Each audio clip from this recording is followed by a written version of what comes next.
Pulso Empreendedor no ar com Malik Doubles e Vinícius Chaves e o oferecimento da BeMind, do Banco da Família, AT Plus, Nipur Finance e Senac Lages. Malik, Vinícius, bom dia e bem-vindos. Bom dia, Álvaro. Você é bem-vindo de volta das férias aí ao Pulso, né, cara? Obrigado. Conseguiu descansar um pouquinho? Sim, deu pra descansar bastante. É bom, né? A férias também é bom pra recuperar aí o fôlego para o trabalho, para as novas ideias e pra criatividade, como você falou também, né? O processo de criação, né? Dentro da comunicação, do rádio, é importante também a gente estar com a mente aberta, mente limpa. Né? Legal, bem-vindo de volta. Fala, galera, começa agora a sua dose semanal de empreendedorismo, programa que te traz novidades, dicas, insights e muito conteúdo para você se conectar com pessoas, projetos, ideias e negócios. Esse é o Pulso Empreendedor, ao vivo aqui na RC7, a sua rádio com conteúdo. Eu sou o Malik Doubles. Eu sou o Vinícius Chaves. E o Pulso está diretamente aqui na RC7, a 89.9 FM, Lages, todas as segundas-feiras das 8 às 9 da manhã. Você também pode nos acompanhar pelas plataformas digitais e se você gosta do Pulso Empreendedor, curte as pautas, as coisas que a gente tem falado e compartilhado, clica aí, segue a gente no @Pulso Empreendedor, manda seus comentários, sugestões e interage com a gente, que pode ser o tema de um próximo programa aí. O que a gente vê no Pulso de hoje, Vinícius? O efeito Cristiano Ronaldo na Coca-Cola. Enfim, foi bem comentado essa semana passada. Essa foi uma notícia, vai né? Decorrer sobre esse assunto aí também, né? As empresas, elas gastam, né? Teve um levantamento, um estudo que rolou aí, as empresas gastam até 1.500 horas por ano com impostos no Brasil. Temos as dicas também dos nossos parceiros, capacitação, gestão, tecnologia, investimento, finanças e a nossa entrevista hoje com um convidado de peso aí, né, Malik? É verdade, hoje a gente recebe aqui, representando aí todo esse mercado financeiro, todos os nossos parceiros aí da Nipur Finance, o Christian Rafael Peliza. Ele é doutor em economia e é o economista-chefe da Nipur Finance, tem atuado aí com investimentos aí já há muito tempo e vai ter um bate-papo muito legal conosco. Seja bem-vindo, Christian. Tudo bem? Você nos escuta bem? Tudo bem, sim. É um prazer aí estar com vocês nessa manhã. Vocês também me ouvem bem? Perfeito, Christian, tá super bem, super bom o sinal, né? Vamos torcer para que continue assim. E legal, Christian, seja bem-vindo então. E a gente começa o programa com a palhinha do Pulso, que é pra gente esquentar realmente, fazer esse alongamento já, pra gente ir pro bate-papo. Precisa pegar o violão ali, não? Olha, Álvaro, de repente, vamos ver se vai encaixar aí a cadência. Se você fizer uma trilha assim, um dedilhado. Ô Christian, a gente tá falando aqui, né, no Pulso sempre de negócios, de formas de empreender, de você superar desafios, mas quando o assunto é economia, a gente percebe que a gente precisa estar mais atento, né? Acontece que no Brasil e também no mundo, né, tudo tá ligado, né? E tudo pode impactar de alguma forma o nosso negócio, a nossa vida. Christian, qual que é a importância de a gente estar atento à economia do Brasil e também do mundo? Olha, na parte comentando sobre empreendedorismo, né, em particular, a gente vê o efeito do cenário econômico como um todo determinante para o funcionamento aí das empresas, dos negócios, né? Então, você fala sobre crescimento econômico no produto, na demanda, fala sobre a questão de juros. Isso tem impacto direto no nosso dia a dia, né, nas nossas vidas aí, investimento, os negócios que a gente tem. Então, acaba sendo essencial a gente olhar para o cenário como um todo. E como você comentou, não tem mais olhar isoladamente, né? Não é só Brasil, né?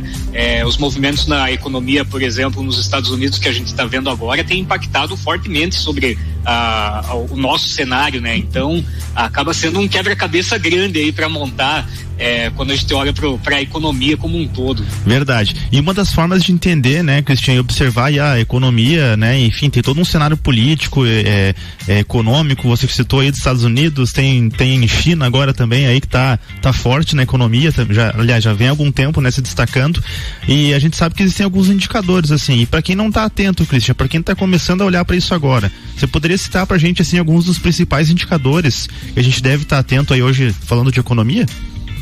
Certo. Olha, hoje o que a gente está acompanhando mais de perto, a gente está vendo uma preocupação do mundo com isso, tem sido a questão da inflação, né? A gente começou já desde o ano passado, com a pandemia, os governos eles tiveram que ter uma atuação muito forte, né, no sistema econômico, injetando muito dinheiro, baixando as taxas de juros, e aí agora a gente está naquele momento de transição que as economias estão tentando voltar a um passo mais normal, eu diria, né? E os preços subiram muito, né? Então hoje o indicador essencial é a inflação, e a resposta para a inflação acaba sendo taxa de juros. Então são duas coisas que a gente acaba tendo que olhar em conjunto, né? Fora isso, indicadores importantes na parte de nível de atividade econômica, né? O quanto um país está se destacando, a gente olha para o crescimento do PIB, a gente acaba olhando também para a taxa de desemprego, que tem sido um fator também bem relevante, né? Com a pandemia lá atrás aumentou muito o desemprego, então agora a gente está esperando que essa lacuna vá fechando aí, né? Ao longo do tempo. E também a questão fiscal, que é o quanto o nosso país está endividado, digamos assim, né? O quanto o Brasil, o governo brasileiro, ele tem acumulado dívidas, como ele tem conseguido gerir essa dívida também. O que eu acho interessante no que você falou é que são alguns indicadores, né, principais, mas que eu percebo ainda, assim, que de forma bem geral, o brasileiro ainda tem muita dificuldade de entender como isso impacta também no negócio, né? Você falou de inflação, de PIB, falou de taxa de juros, mas algumas pessoas já estão mais atentas e entendem, né, como que isso vai afetar o negócio. Por que uma taxa de juro, por que uma alta ou uma baixa do dólar afeta necessariamente o meu negócio? A gente acaba sentindo na pele as consequências, mas muitas vezes não consegue fazer a leitura exata do que está acontecendo de fato, e por isso a tua vinda, Cristian, hoje aqui é super importante para a gente bater esse papo com os nossos ouvintes, com quem está acompanhando o Pulso aí, e trazer essas informações para a gente entender um pouquinho mais também como analisar, como olhar também esses indicadores e poder empreender aí, vamos dizer assim, com alguma direção mais certa, tomando esses indicadores da economia. A gente vai a um primeiro destaque do Pulso e a gente já volta com o bate-papo contigo aí, Cristiano. É isso aí, Cristiano Ronaldo e as ações da Coca-Cola, né? Na semana passada, aí, durante uma coletiva de imprensa da Eurocopa, o atleta Cristiano Ronaldo, vulgo Robozão, retirou garrafas de Coca-Cola da sua frente, né? Trocando-as por uma garrafa d'água. Ele ainda apontou a garrafa d'água para as câmeras e disse assim, água. Só falou isso, né? No mesmo dia, a Coca perdeu 1,6 de valor das suas ações, representando aí 4 bilhões de dólares, né? De prejuízo. Então a Coca, ela é patrocinadora da Euro e se manifestou que todos têm o direito de escolherem as suas bebidas, né? E as suas preferências. Vale lembrar que também a Coca, além da Coca, né, da bebida Coca-Cola, eles já têm investindo há algum tempo em outros tipos de bebidas também, até mesmo com algumas opções mais saudáveis, por entenderem, né, o mercado, o consumo das pessoas está um pouco mais consciente. É da mesma forma que como tem propaganda de bebida alcoólica com o anúncio beba com moderação, exatamente. Né? Coca-Cola beba com moderação também, inclusive. Um abraço para Mega Bebidas aí, que manda várias Coca-Colas ali na geladeira. É verdade. Exatamente. E além do Cristiano Ronaldo, outros jogadores repetiram o ato, né? O Paul Pogba, por exemplo, ele retirou uma lata de Heineken da frente dele porque ele é muçulmano e não ingere bebidas alcoólicas. Sim. Então, enfim, gostaria de ouvir as opiniões de vocês aí, se foi erro estratégico da Coca, né? De colocar esse produto como ligado ao esporte, ou se foi um exagero dos atletas. Como você enxerga isso, Mário? Olha só, eu vi esses tempos no MotoGP, né? Um piloto pegando assim e não apareceu na câmera, sabe? Quer dizer, ele não viu que ele estava sendo filmado. Apareceu nas câmeras, ele não viu. Uhum. Ele trocou o conteúdo de uma bebida e botou água dentro da lata para aparecer na entrega dos troféus da corrida ali, para aparecer com a lata do patrocinador, mas ele estava bebendo água dentro da lata, né? O cara tinha corrido a corrida inteira, ele queria se hidratar, vamos dizer assim. Eu acredito que não é necessariamente um erro estratégico, né? Eu acredito assim, como patrocinador, ela quer expor a marca, sim, mas um fato é que acaba trazendo o seguinte, assim, as marcas vão ter dificuldade naquele velho padrão de vender seus produtos quando se trata de produtos que estão sendo questionados, seja pelo excesso, como a bebida alcoólica, ou seja por outras questões, né, como faz mesmo bem para a saúde, eu realmente quero ingerir isso. Então eu acredito que é inevitável, e as indústrias perceberam isso. Quando você Sim. falou, por exemplo, de bebidas naturais, né, tanto Coca-Cola como outras marcas já estão investindo em água, estão investindo em sucos, em outras bebidas, né, e obviamente que tem um sabor fantástico, todo mundo adora Coca-Cola, não tem quem não goste. É bom a coquinha gelada. É bom a coquinha gelada, né, com limão e gelo, assim. Aquela que desce queimando, assim. Nossa, mas de fato, né, atletas e outras pessoas têm incentivado também as questões de saúde, e aí vai entrar num conflito. Então eu também queria ouvir o Christian, não sei se o Christian tem alguma opinião sobre isso, mas demonstra um pouco também como às vezes um ato pode impactar na vida e nos negócios, né, Christian? Não, isso certamente, né? Trazendo um pouco pro lado econômico, a gente sempre vê que as pessoas respondem a incentivos, né? E verdade. Você pega uma figura importante como Cristiano Ronaldo, é óbvio que vai trazer impacto, né? As pessoas que seguem ele, que acompanham a carreira dele, os fãs dele, bom, vamos pensar aí, né? Vou tomar mais água, deixar um pouquinho a coca. Então, acho que talvez tenha sido nesse sentido até o baque que sofreu, né? As ações da Coca após a ação dele, né? No meu ver ainda é um pouco pontual, né? Dá uma chacoalhada no mercado, mas depois a coisa vai voltando, né? Com o passar do tempo. Você sabe me dizer se o Cristiano Ronaldo fez algum gol nesse jogo aí, não? Cara, provavelmente sim. Porque é o que ele tem que fazer, né? Exatamente. Joga a bola lá e faz os gols dele. Cara, a gente eu sou do tempo que a Mal... sim. Fez, né? Eu sou do tempo que a Marlboro patrocinava a Fórmula 1, que jogador de futebol fazia propaganda de cigarro, né? O Gerson lá, lembra? Lá nos anos 70. Não sou desse tempo, mas acho que eu não tava vivo. Mas eu já vi no YouTube e tal. Era certo, não sei se era tão certo assim, mas assim, era liberdade de opinião. Mas o Cristiano Ronaldo, só pra fechar, é porque de alguma forma ele também tá muito ligado a patrocinadores pessoais dele, que estão ligados à saúde, né? A gente tem, por exemplo, que eu sei, a Herbalife é um patrocinador dele. Então tem toda uma linha e talvez tenha alguns interesses pessoais também. Eu queria ver se a Coca-Cola dobrasse esse cachê da Herbalife e se ele não aceitava também. Nossa, duvido que não. Eu posso fazer um comentário até, já que eu tô por favor, Cristiano. Na conversa, pessoal. Mas o Cristiano Ronaldo, ele é meio paranoico com Coca-Cola. Esses tempos saiu um vídeo dele criticando o filho dele por tomar Coca-Cola. Às vezes tem um papel de pai também que ele não queria estar mostrando ali. Enfim, ele é livre para expressar a opinião dele, né? E ele estando na posição acaba repercutindo no mundo, né? Quando o Elon Musk fala alguma coisa, quando na época o Trump falava alguma coisa, ou quando o Bolsonaro fala alguma coisa, a gente vê que impacta nos negócios, sim. O Elon Musk não fez propaganda, mas já andou fumando uns negocinhos aí em vídeos, inclusive. É verdade. Dica de capacitação do Senac, Vini. Você sabia que o setor de tecnologia da informação teve um crescimento de 310% no ano de 2020? Nossa. Então os dados continuam animadores e de acordo com o Banco Mundial aí, até 2024 haverá uma criação de aproximadamente 420 mil novas vagas de emprego na área. Que tal você se capacitar e estar preparado aí para as oportunidades que estão surgindo nesse mercado? O Senac possui uma porrada de cursos aí voltados para a área de TI. Só hoje, se você acessar o site do Senac, são mais de 30 cursos disponíveis para você. É impossível não ter algum que você vá gostar, que você vá ter afinidade ali e vá se interessar. Então chama o Senac aí, acessa o site também, senac.sc.br, ou também o WhatsApp, 49984025940. Senac é ótimo no seu currículo. É isso aí, a gente vai para um rápido break, então a gente já volta com o nosso bate-papo aí sobre economia com o Cristiano. Tá top, cara. Muito bom, vamos lá. Pulso Empreendedor de volta, bloco 2, Malik Doubles e Vinícius Chaves. Embora. É isso aí, nós estamos de volta com o Pulso Empreendedor, o seu programa de empreendedorismo, e hoje nós estamos conversando com o Christian Rafael Peliza. Ele é doutor em economia e é o economista-chefe da Nipur Finance. Estamos falando aí sobre o cenário econômico, a alta dos juros, e a gente já tem que ir para essa pergunta, né, Vini? Christian, o cenário econômico atual, né, é uma pergunta que o ouvinte quer saber. Ele tá bom, tá ruim, né? As pessoas ficam olhando assim. Ou tá bom, mas tá ruim? Tá bom, mas tá ruim, tava ruim, vai melhorar. Tava ruim, agora pode melhorar, mas agora parece que piorou. Não, tô brincando. Qual que é a tua leitura sobre cenário econômico atual no Brasil, né? Assim, falando de uma forma assim, real, né? Porque muita gente confunde nesse momento, pega notícia política, diz que o Brasil tá quebrado, aí você pega determinados jornais, falam numa coisa, e até gosto muito de acompanhar vocês, né? Com a Nipur, com a XP Investimentos, que trazem as notícias reais, né? Da economia e do mundo, né? E a gente acaba se informando de uma forma inteligente, mas fala um pouquinho pra gente, qual que é o cenário econômico atual no Brasil e no mundo? Certo.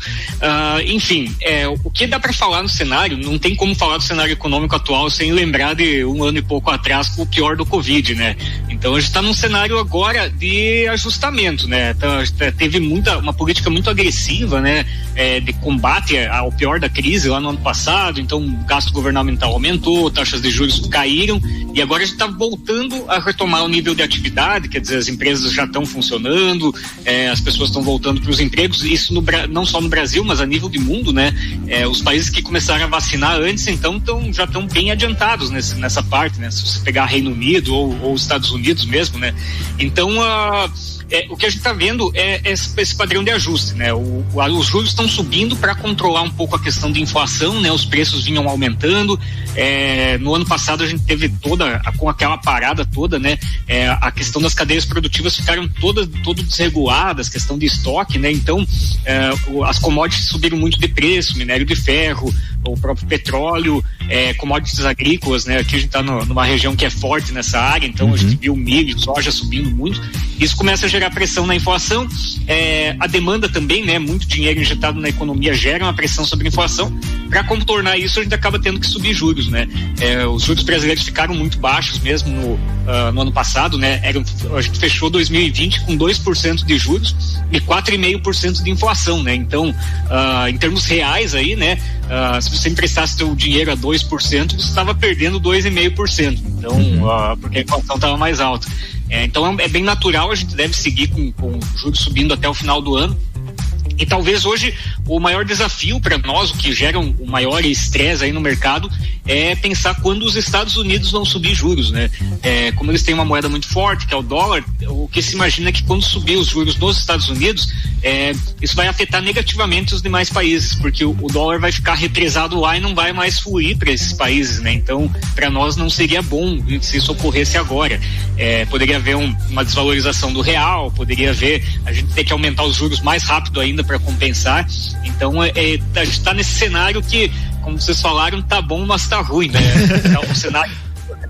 O cenário ele é positivo, você vê a economia voltando a andar, mas ainda tem muito desses pequenos ruídos aí, alguns pequenos, alguns nem tão pequenos, que acaba tendo que manter uma atenção um pouquinho mais forte aí sobre o geral. Perfeito. Cristian, essa política do Guedes também é muito questionada, né? Até porque ela foi uma política bem clara, onde ele falou, né, em dólar alto e juros baixos, né? Mas eu acredito que no momento, e considerando tudo que a gente viveu com pandemia, acabou castigando um pouco o brasileiro nesse momento, né? Porque a gente ficou ali sem insumos, com dólar alto, então quem dependia de importação também, isso contribuiu ainda mais para alta dos preços, enfim, né? Dos insumos.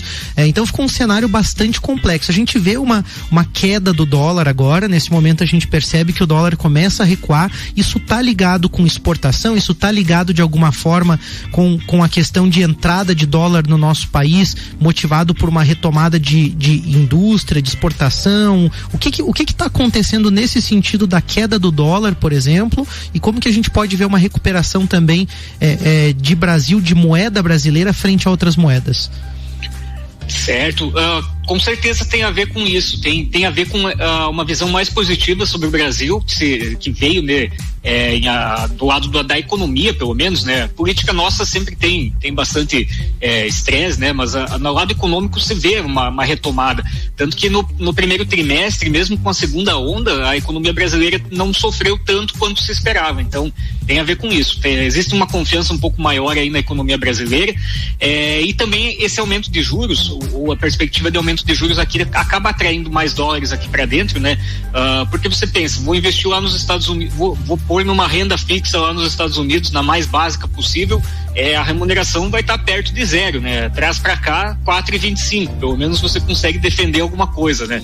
Então essa entrada de dólar está ligada a esses dois lados, um pouco pela alta de juros, um pouco um otimismo um pouquinho maior aqui com a economia brasileira, com a retomada aí. E assim, Cristian, analisando esse cenário então, né, que tá bom, mas tá ruim, como a gente falou ali, né, brincando até, mas é uma verdade, porque vai depender muito de que lado da moeda você olha. É hora certa para investir em quê, né? O que é melhor pra gente tá aplicando nosso dinheiro hoje? Olha, essa é uma pergunta que a resposta clássica do economista é depende, né? Mas falando assim dentro do dia a dia aqui na Nipur, a primeira coisa, a gente tem que entender o perfil da pessoa, né? O quanto ela está disposta a aceitar risco, né? Se ela é uma pessoa mais conservadora. E segunda coisa é que é difícil você dizer uma coisa certa para investir. Eu acredito assim que o ideal é sempre manter uma boa dose de diversificação, manter alguns seguros dentro da carteira de investimentos, né? Não extrapolar, digamos, para um lado ou para o outro. Agora, se a gente olhar para a perspectiva, o Brasil, perspectiva para o segundo semestre é que a gente começa a ter mais abertura, então alguns setores vão se favorecer, setor de serviços, varejo, são setores que devem vir mais firmes. A tendência apesar de altos e baixos, é que enquanto os juros americanos não subirem, o dólar não deve disparar. O problema é que a gente não tem como prever quando que isso vai acontecer lá fora, né? Então, esse é o risco. Por isso a gente fala em não pôr todos os ovos na mesma cesta, mas talvez fosse um momento assim para olhar para o dólar com carinho, enfim, mais ou menos nesse sentido. Não dá para o mantra do investimento, eu acredito que seja ainda a diversificação, né? Tentar se proteger para qualquer cenário. Perfeito. E muita gente ainda investe na poupança, né, Christian? Essa é uma realidade do brasileiro, talvez a gente... Dá pra falar que investe na poupança, Alisson? Dá pra dizer que investe na poupança, porque ele acredita que... muito pesado, né? Eu acredito que ele tá, vamos dizer, ele acredita que tá investindo, né? Muita gente coloca o dinheiro na poupança, vamos dizer assim. Acho que fica melhor no momento, principalmente, que a gente tá, né? Mas muita gente ainda coloca o dinheiro na poupança e acredita que agora, com uma alta da Selic, a poupança, a renda fixa, podem ser boas opções, né? E aí eu queria que você falasse um pouquinho sobre isso, Christian. O que você vê sobre esses, vamos dizer assim, investimentos, né, mais conservadores? Certo. A poupança, enfim, né, ela remunera 70% da Selic, né? Então, com a Selic subindo, vai remunerar mais, mas não significa que isso seja bom, né? Se você comparar com outras opções que existem no mercado, a poupança não é um bom investimento. Ela remunera muito pouco. Você consegue aplicações com liquidez, que você pode resgatar aí diariamente em instituições financeiras aí a pelo menos perto de 100% da Selic. Então, a poupança, se comparado a outros ativos de renda fixa, ela não é um investimento muito bom, não. Remunera mal. Agora, sobre a renda fixa, com a alta da Selic, em geral, deve trazer algumas taxas mais atrativas, pelo menos a curto prazo, né? Se você pegar vencimentos mais longos, esses tendem a depender mais até de cenário econômico do que da Selic, né? Se você comprar um título lá para 2035, por exemplo, né? É menos importante talvez a Selic, pensando mais se o Brasil vai sair bem. Então os juros vão depender muito mais disso do que da Selic. Mas para as taxas curtas, e principalmente, né, óbvio, para ativos pós-fixados, que já são indexados ao CDI ou à própria Selic, deve subir aí até o final do ano. Tá, Christian, eu tenho que fazer essa pergunta para você. Você tá mais nesse ambiente aí, você conversa com as pessoas. Por que o brasileiro ainda investe na poupança? Ainda, né, com isso que você falou, cada vez mais conhecimento sendo compartilhado. Quais os motivos, na tua opinião, que levam ainda a fazer esse tipo de investimento? Olha, essa é uma boa pergunta. O máximo que a gente pode fazer é tentar, sei lá, aproximar uma explicação. Mas o brasileiro, ele tinha o hábito de usar a poupança lá nos anos 80, 90, porque para proteger contra a inflação. Naquela época a gente tinha inflação muito alta, porque, né? A mordida era muito doída lá naquela época, e aí ficou o trauma.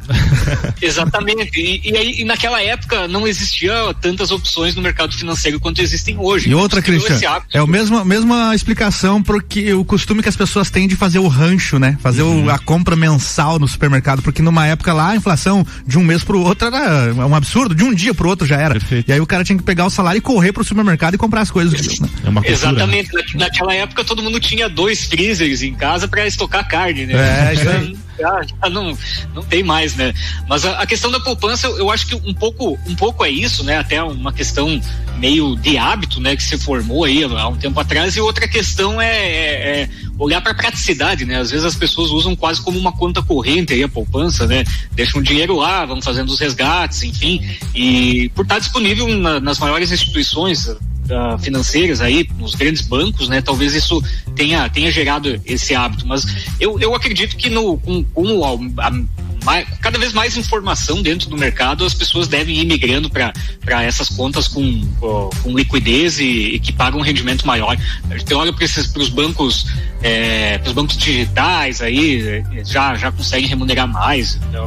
Pode falar. Vai acontecendo aos poucos essa migração. Outra migração que tinha que acontecer é o dinheiro de papel. Gente, parem de usar dinheiro de papel também, né? Mas se eu vou num lugar e a pessoa não aceita cartão, ainda mais agora com Pix, né, cara? Eu já fico, não sei se eu volto naquele lugar de novo, porque eu não ando com dinheiro mais, tá louco?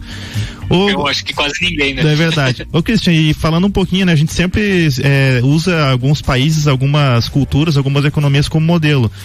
A gente falou no Brasil que o pessoal aqui, a grande maioria, guarda o dinheiro na poupança. Como que é isso nos Estados Unidos? Não sei se você tem essa estatística, assim, de qual que é o pessoal lá já tá mais evoluído no sentido de diversificar mais, ou ainda o pessoal lá também guarda na poupança? Como que é isso? Se você puder nos falar, obviamente, né? Não, lá o hábito, o mercado financeiro lá é o mais avançado, né? É o que primeiro desenvolveu, e uma aplicação que nem poupança é difícil imaginar lá, né? Mesmo bolsa, né? Os americanos investem muito mais em bolsa, utilizam mais mecanismos mais sofisticados, mesmo para aposentadoria, né? Fundos, coisas mais evoluídas aí, tecnicamente um pouco melhores aí do que a poupança, né? Então, eu acredito que é o caminho natural para o Brasil também, né? De chegar mais próximo aí de como são os países desenvolvidos, que as pessoas mantêm o investimento olhando para um mundo mais amplo, né? O mercado financeiro, ele é bastante amplo, tem muita coisa envolvida, e é sempre bom que as pessoas conheçam cada vez mais, né? Ô, Cristiano, acredito que um papel muito importante, né? Acaba sendo também das novas empresas, das assessorias, que é o trabalho justamente que a Nipur Finance faz, da gente poder ter também próximo da gente a confiança de pessoas que vão nos orientar nesse mundo, porque eu também vejo que um pouco do que causa dúvida e medo de investir em outras opções é o desconhecimento, não ter, vamos dizer, acesso à informação. Tem gente que acha que, eu vou perder tudo na bolsa de valores, né? Meu Deus, né? Aquilo é um jogo, né? Na verdade não, existe outras opções, como você falou, né? E aí a gente também tem que fazer aqui a referência e o agradecimento a vocês estarem também atuando aqui na Serra Catarinense e nos ajudando a construir um conhecimento, né? Sobre investimentos, mas também nos dando uma opção de investimento muito seguro também, com as diversas opções, com o aplicativo, com as facilidades, que eu diria, né, pra gente que tá mais acostumado com o digital, é mais prático que o dinheiro, né? O Álvaro falou ali que tem gente que ainda usa dinheiro, né? Pra mim, tá com o celular na mão e acessar o aplicativo e ver o meu portfólio ali de opções de investimentos em tempo real, a rentabilidade em tempo real, é mais prático, mas é uma construção e legal que vocês estão fazendo isso. A gente vai dar uma dica de tecnologia e a gente depois vai fazer um rápido break. A gente tá no mês aí do uso inteligente da internet, né, na AT Plus, e semana passada teve uma live com o Adriano Espanhol, já teve com a gente no Pulso também sobre produtividade, sobre os hábitos, como você passa o dia todo no celular usando a internet de forma que talvez não agregue tanto, né? E essa semana tem mais uma live, então a gente vai receber lá na AT Plus a Laila Eng, psicóloga, empreendedora, para falar um pouco sobre emoções, sobre ansiedade, como ter cuidado para não deixar a internet dominar os pensamentos de forma errada, enfim, bem legal a live, vai ser com o Daniel lá da AT Plus, para fazer esse bate-papo. Anota na agenda, vai ser na quinta-feira agora, às 8h15 da noite, no @AT Plus Telecom. Segue lá, acompanha, participa, manda pergunta, né? E aí você pode também, se você tiver alguma dúvida, entrar em contato via WhatsApp com a AT Plus no 49-3240-0800. Bem legal as lives da AT Plus. Só, Malek, anota na agenda, disse o Vinícius. Sabe quem que vai anotar na agenda? Quem usa dinheiro de papel. Não, eu uso o Google Agenda, meu. Mas daí é agenda. O termo pode ser reformulado. Eu vou dizer salva na agenda, então. Salva na agenda. Beleza. A gente vai para um rápido break e a gente já volta. Muito bem. Pulso Empreendedor, bloco 3 de volta com o Malek e Vinícius. É com vocês. Isso aí, nós estamos de volta com o Pulso Empreendedor, o seu programa de empreendedorismo, conversando hoje com o Christian Rafael Peliza. Ele é doutor em economia e é o economista-chefe da Nipur Finance. A gente está falando sobre cenário econômico, alta dos juros, o que está acontecendo hoje no Brasil e no mundo. A gente tem destaque do Pulso, né, Vinícius? Empresas gastam em média 1.500 horas por ano com impostos no Brasil. Um relatório do Banco Mundial revelou que empresas gastam entre 1.483 a 1.501 horas por ano para preparar, declarar e pagar os impostos no Brasil. Entre as dificuldades para melhorar os indicadores estão fatores como legislação complexa, cálculos complicados e grande quantidade de informações exigidas. Segundo o relatório, é mais fácil fazer negócios em São Paulo, Minas Gerais e Roraima. Isso porque esses 3 estados estão à frente aí do ranking nacional de eficiência na regulamentação,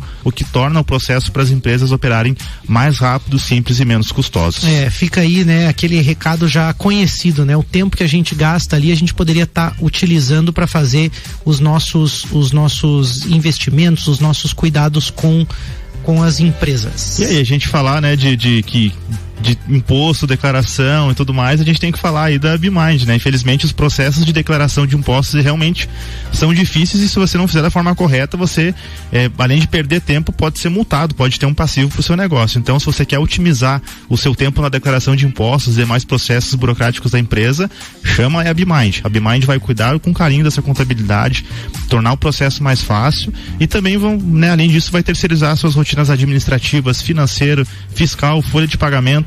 Acesse o Instagram @BeMindSoluções ou também bemind.com.br aí no seu navegador.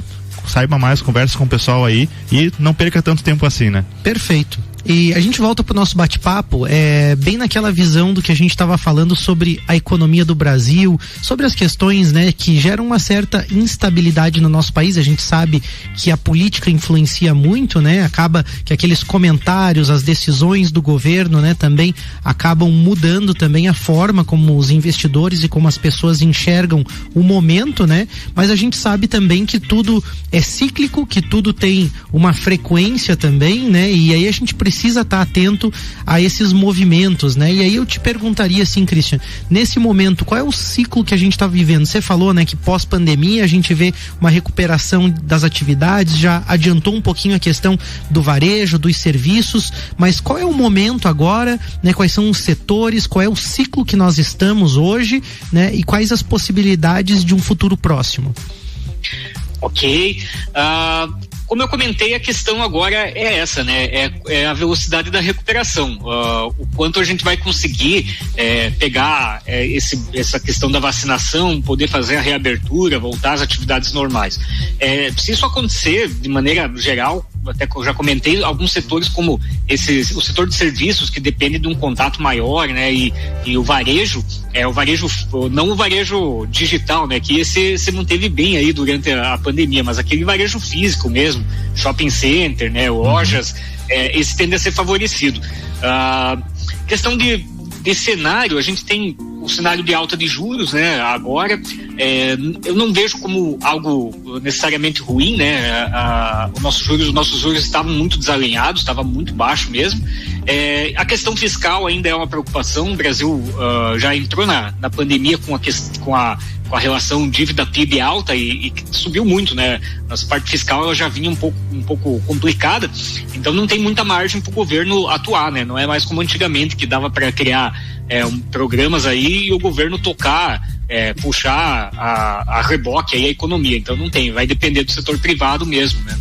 Não tem muita alternativa.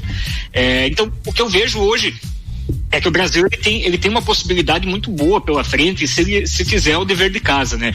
Tratar bem essa questão de curto prazo, não deixar a inflação sair do controle, manter a questão fiscal bem arrumada e começar a pensar nas reformas, né? Como vocês falaram sobre a questão tributária, isso aqui tem que estar na nossa pauta aí o tempo inteiro. O Brasil é um país que ele passou por uma estagnação de produtividade muito grande por muitos anos e depende de melhorar o nosso ambiente de negócios para a gente começar a sair disso, né? Melhorar a questão de tributária, a questão de burocracia, favorecer o empreendedorismo. Isso aí é o que garante o futuro para a economia brasileira, né? O que pode nos fazer aí entrar numa trajetória de crescimento constante, né? Não nesses ciclos de sobe 2 anos, cai 2 anos e que a gente vê faz algum tempo. Quando a gente fala em cenário econômico, né, Christian, me parece aí, né, eu quero ouvir a tua opinião e quero que nós, né, façamos essa reflexão. Me parece que a gente fica muito olhando para os cenários, olhando para a economia externa, olhando para nossa própria economia, para as decisões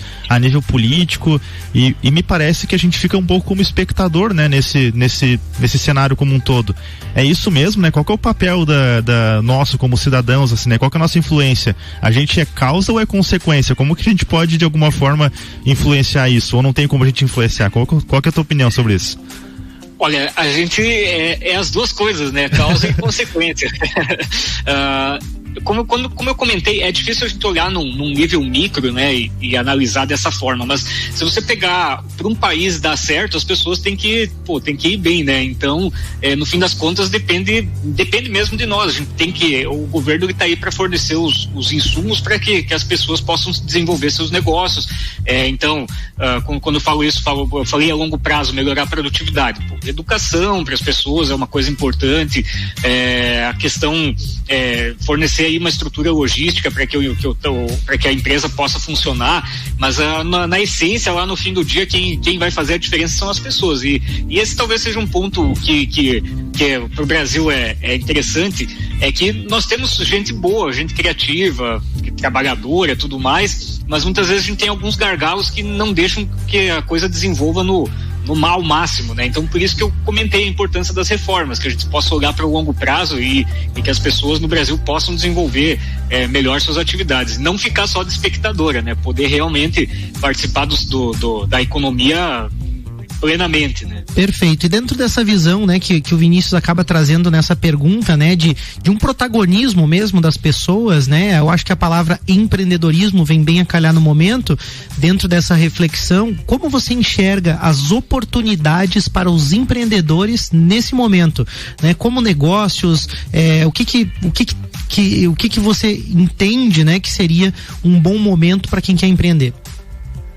Olha, como eu comentei, é um momento ainda desafiador, né, para a economia do Brasil, né, mas não existe necessariamente um momento ruim para empreender, principalmente se a pessoa ela conhece daquilo que ela está fazendo, né, ela tem um bom plano de negócios, tem uma boa estrutura. Eu acho que o mais relevante é se informar, né, é entender bem como o mercado está, onde ele vai se inserir, como vai estar a demanda pelo produto, os processos para produzir ou para oferecer um serviço. Então, eu acho que tem muito a ver com isso. A gente comentou sobre investimentos, o quanto é importante estar bem informado. Eu acho que também para o empreendedor, que principalmente que ele está começando o negócio, eu acho que a informação também é essencial, né? Nesse ponto acaba fazendo toda a diferença. Perfeito. Eu tenho observado uma coisa nos meus negócios, Cristiano, que quando eu comecei a olhar, né, as informações que vocês trazem, por exemplo, comecei a enxergar diferente o meu mercado, vamos dizer assim, né? Porque vem uma informação real, né? De números, eu gosto muito disso.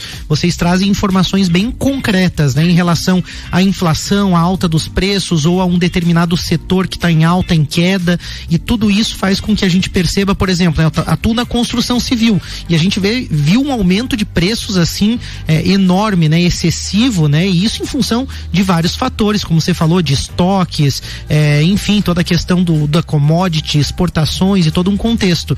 E eu consegui me posicionar um pouco melhor, porque eu ainda estou aprendendo, né? Ainda estou iniciando, mas como também essas informações podem ajudar as pessoas, né? Eu percebo que o brasileiro, de uma forma geral, ainda tem dificuldade em analisar isso. E aí você falou de educação, né? Educação financeira, tudo isso acaba sendo importante, né? Estar próximo de vocês. E aí, quando eu falo, por exemplo, da questão de inflação, como que você percebe a inflação no Brasil? Você vê uma possibilidade de um aumento e da gente continuar com esse aumento de preços da forma que está hoje? Então, sobre a inflação, a minha percepção é a seguinte: o Banco Central está se posicionando para controlar a inflação. Só que tem um lado da inflação que vem pela demanda, né? São as pessoas querendo comprar produtos aí e não ter muito dinheiro, né? E as pessoas demandando e aí os preços vão subindo. E tem um outro lado que vem pelos custos, né? Quando você sobe juros, você vai encurtar essa inflação pelo lado da demanda, isso é praticamente certo, né? A gente já viu isso acontecer muitas vezes no mundo e é como ocorre. Vai aumentando os juros, vai encurtando a quantidade de dinheiro na economia, a demanda cai. O problema é essa inflação de custos, essa está sendo um pouco mais resistente, né? E os juros têm menos efeito sobre ela. Então, eu acredito que a inflação vai começar a normalizar, e a percepção do mercado é que vai começar a normalizar a partir de agora, talvez, né? Mas a gente ainda fecha esse ano acima do teto da meta, né? O teto da nossa meta de inflação é 5,25%, deve ficar um pouquinho acima disso, né?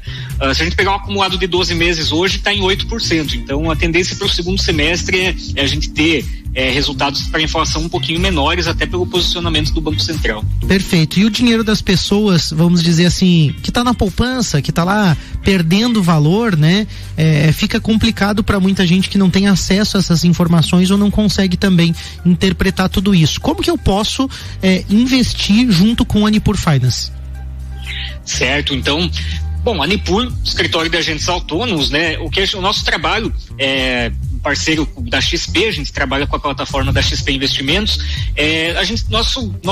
Nossa função é levar o que tem de melhor no mercado financeiro para as pessoas, em termos de produtos e serviços, né? Então, a gente presta assessoria mostrando para as pessoas todos os produtos o que tem de melhor para qualquer área, seja renda fixa, renda variável, fundos de investimento, e não se resume só a investimentos, né? A gente tem todo mundo financeiro aqui dentro do escritório. Se a pessoa precisar de crédito, proteção com seguros, previdência, agora temos também cartão de crédito, então praticamente tudo que o mercado financeiro oferece a gente tem como disponibilizar para o cliente, e com uma assessoria feita por profissionais qualificados, né? Então, todas as dúvidas que tem aí sobre produto, eu estou interessado em investir no fundo de investimento X, a gente vai esmiuçar, vai explicar como é que ele funciona, qual é a abordagem, enfim, tudo o que a gente puder fazer para o cliente, a gente vai estar aí disponível. E como que eu faço para colocar o meu dinheiro nessa conta? É complicado? É simples? Como que a gente faz, por exemplo, para movimentar? Porque muita gente fica imaginando, né? Vou botar o dinheiro em ações, né? Aonde que eu deposito? Aonde que eu compro? Vai vir um papel pelo correio? Como que funciona, né? essa questão de investir, por exemplo, assim, né? Não, é extremamente simples, né? A conta pode ser aberta, uma conta pela XP, normal, pode ser feito pelo computador aí, bem tranquilo, minutos você consegue abrir a tua conta. Depois, para receber a assessoria do escritório, né, tem que ser vinculado um agente, né, um agente autônomo do escritório, então pode sempre nos procurar, a gente está à disposição para auxiliar em todo esse processo. E aí, para a questão de movimentação, é simples, né, transfere o recurso da conta de um banco que a pessoa tenha para a conta da XP e está apto a movimentar. Então, funciona com o aplicativo ali como uma conta bancária, vamos dizer assim, como uma conta em cooperativa, no aplicativo, e aí eu enxergo aonde que está alocado o meu recurso ali. É bem legal, bem simples mesmo, né? Eu fiz a pergunta, mas eu já invisto, conheço o aplicativo da XP, é bem intuitivo, bem fácil, muito seguro também, com confirmações de segurança, dá para usar ali o token, dá para usar várias chaves de segurança também, o que a gente fica muito tranquilo também, muito bem assessorado, né? Eu saber que tem um padrinho, vamos dizer assim, né? Ter um assessor ali cuidando de fato dos investimentos, né? Nos orientando, isso também dá uma segurança muito grande de você saber que o teu dinheiro está aplicado, seja em renda variável, renda fixa, como você falou, nas opções ali, debêntures, fundos imobiliários, fundos de investimento, enfim, nas diversas opções que vocês têm, a gente sabe que está bem seguro e sabe também que está com pessoas aí que estão atentas. E aí eu tenho que te perguntar, Christian, nesse cenário atual que a gente está hoje, econômico, Brasil, mundo, falta dizer alguma coisa pro o nosso ouvinte aqui do Pulso, o que ele precisa estar atento, quais indicadores ali você ainda recomenda que a pessoa fique atenta nesse momento, ou que dicas você dá para esse momento? Olha, como é um momento ainda de muito ruído, eu sugeriria, assim, a primeira coisa que eu diria é acompanhar os indicadores macro, né? É olhar para a inflação, olhar para a taxa de juros, que isso aí vai ditar muito de como as economias e os investimentos vão se comportar aí ao longo do próximo ano, né?